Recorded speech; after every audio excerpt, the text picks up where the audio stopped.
Assalamualaikum warahmatullahi wabarakatuh. Aku Alina Fianti dengan NIM Mahir 047 dari kelas Gizi 5B. Hari ini akan mempresentasikan terkait analisis frekuensi dan asupan zat gizi dengan metode Estimated Food Record atau IFR pada mata kuliah Survei Konsumsi Pangan. Adapun tujuan dari diadakannya praktikum ini ialah untuk mengetahui penggunaan dan pencatatan frekuensi asupan gizi, serta proses pengolahan dan penyajian data yang diperoleh dari metode EFR. Lalu kita juga ingin mengetahui kelebihan dan kekurangan dari metode EFR itu sendiri. Kemudian, sebelumnya ini mohon maaf, ada dua metodologi penelitian di mana itu menjelaskan terkait subjek dari praktikum ini, lalu ada waktu dan pelaksanaan, serta prosedur dan instrumen. Namun mohon maaf tidak akan mencantumkan di PPT karena kelupaan. Lalu saya jelaskan aja, di mana subjek ini merupakan salah satu dari 15 mahasiswa dalam satu kelompok di kelas Gizi 5B, di mana mahasiswi merupakan inisial VSZ, berjenis kelamin perempuan, dan berumur 20 tahun. Waktu pelaksanaannya dilakukan selama 3 hari dalam 1 minggu, di mana 2 harinya merupakan weekdays dan 1 harinya merupakan weekend. 2 hari ini yaitu dimulai pada tanggal 16 dan 18 September, lalu di weekendnya ada 20 September 2025. Untuk riwayat data antropometri dari responden itu yaitu meliputi TB dan BB, di mana TB merupakan 160 cm, lalu BB 61 kg. Dan BMR-nya diketahui dari perhitungan rumus itu 1440.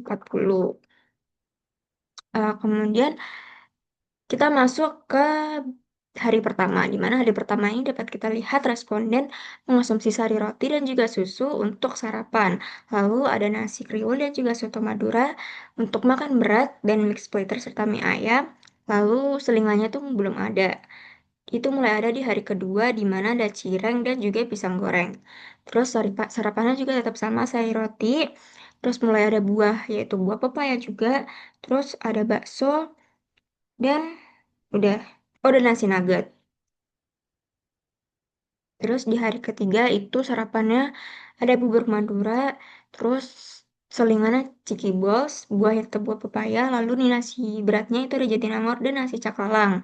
Selingannya juga tetap tahu wali. Jadi dapat diperoleh kesimpulan bahwa pola konsumsi pola konsumsi dari responden VSZ ini yang cenderung suka mengonsumsi sumber karbohidrat itu dari nasi. Lalu ada satu waktu itu dia mengonsumsi mie, terus di sarapannya dia suka mengonsumsi roti, di mana dapat kita simpulkan bahwa itu dia suka mengonsumsi makan makanan yang manis. Terus ada juga tinggi natrium seperti tahu wali dan juga cireng.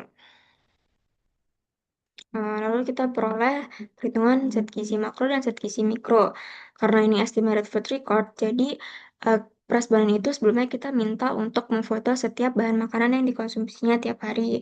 Jadi dari foto tersebut kita memperkirakan beratnya kurang lebih seberapa, lalu kita acukan dengan buku panduan URT. Di mana lalu tiap harinya kita hitung untuk keseluruhan energi dan makro mikronya diperoleh rata itu untuk energi 1752 kilokalori, protein 81, lemak 98, dan seterusnya.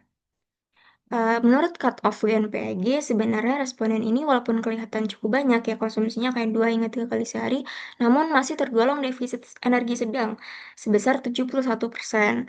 Karena dari mana di energi intake yang masuk ke tubuh dia itu masih sekitar 1440 kilokalori. Namun kalau dari perhitungan TE yang seharusnya itu 2016 kalori, sehingga masih memenuhi belum memenuhi sih, masih sekitar 71%, di mana itu terkategori defisit sedang.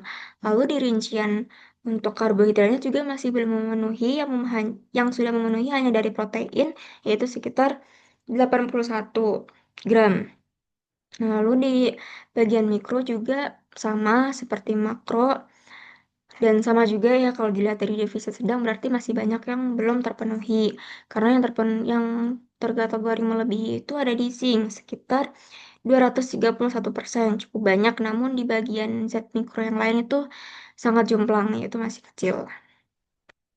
Lalu di kandungan zat gizi kelompok ini ya kurang lebih sorry.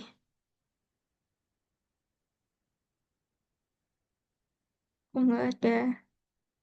Jadi kurang lebih itu masih sama-sama defisit eh, berat dan ada juga yang sedang. Berat itu untuk kelompok wanita, lalu di keseluruhan itu terkategori defisit sedang. Dari mana? Dan karena walaupun mayoritas itu kelihatan sebenarnya kurang lebih sama kayak responden VZ, walaupun kelihatan banyak, tapi sebenarnya makro dan mikronya itu masih belum terpenuhi. Dan kalaupun terpenuhnya tuh kayak zinc, terus protein, kalsium itu benar-benar masih jomplang. Kayak zinc dan protein itu tinggi banget, tapi di makro dan mikro yang lain itu rendah. Kayak energi, karbohidrat, kalsium itu masih rendah. Sedangkan di usia seperti itu, khususnya di wanita, itu kan harusnya udah mulai fokus di peningkatan kayak zat besi, terus juga energi, dan lain-lain. Tapi nggak, masih belum terpenuhi. Sehingga dapat diperoleh eh, kesimpulan dan saran bahwa responden VSAT ini memiliki asupan energi dan protein yang lebih tinggi dibandingkan rata-rata kelompok, di mana konsumsi lemak juga jauh lebih tinggi, sehingga beresiko menimbulkan gizi lebih.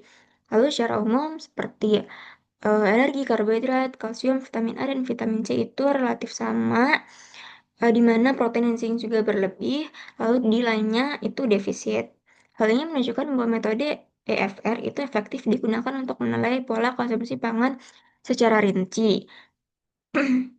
Responden dan mahasiswa disarankan untuk meningkatkan konsumsi karbohidrat kompleks, buah, sayur, serta kalsium untuk mengurangi makanan yang serta mengurangi makanan yang tinggi gula dan natrium, juga lemak. Dengan pola makan yang lebih seimbang, serta mencetaknya EFR yang konsisten menggunakan standar porsi, diharapkan mahasiswa dapat menjaga status gizi tetap optimal sekaligus memperoleh pengalaman berharga dalam melakukan survei konsumsi pangan di masyarakat. Berikut merupakan lampiran dari foto makanan responden. Terima kasih atas pertanyaannya. Wassalamualaikum warahmatullahi wabarakatuh.